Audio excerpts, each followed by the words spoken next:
اعوذ باللہ من الشیطان الرجیم بسم اللہ الرحمن الرحیم۔ اللہ کے نام سے شروع جو بہت مہربان رحم والا ہے۔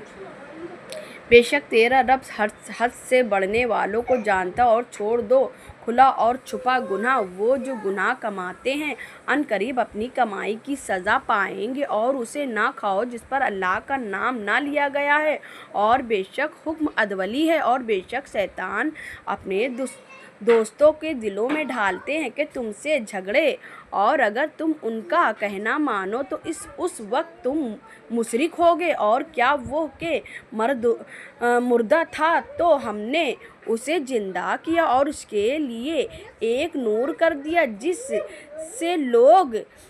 سے لوگوں میں چلتا ہے، وہ اس جیسا ہو جائے گا جو اندھیروں میں ہیں۔ ان سے نکلنے والے یوں نہیں کافروں کی آنکھوں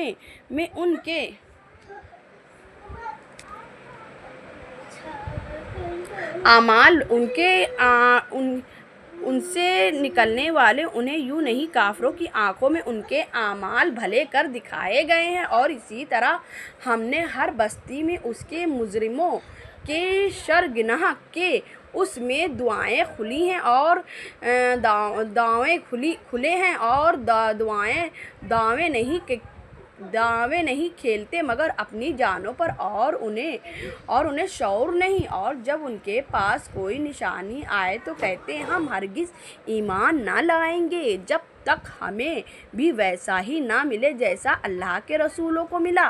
اللہ خوب جانتا ہے جہاں اپنی رسالت رکھے ان قریب مجرموں کو اللہ کے یہاں ذلت پہنچے گی اور سخت عذاب بدلے ان کے منکر کا، اور جسے اللہ راہ دکھانا چاہے اس کا سینہ اسلام کے لیے کھول دیتا ہے، اور جسے گمراہ کرنا چاہے اس کا سینہ تنگ خوب رکھا کر دیتا ہے، گویا کسی کی زبردستی سے آسمان پر چڑھ رہا ہے۔ اللہ یوں نہیں عذاب ڈالتا ہے ایمان نہ لانے والوں کو، اور یہ تمہارے رب کو سیدھی راہ ہے۔ ہم نے آیتیں مفصل بیان کر دی نصیحت ماننے والوں کے لیے، ان کے لیے سلامتی کا گھر ہے اپنے رب کے یہاں، اور وہ ان کا مولا ہے، یہ ان کے کاموں کا پھل ہے۔ اور جس دن ان سب کو اٹھائے گا اور فرمائے گا اے جن کے گروہ تم نے بہت آدمی گھیر لیے، اور ان کے دوست آدمی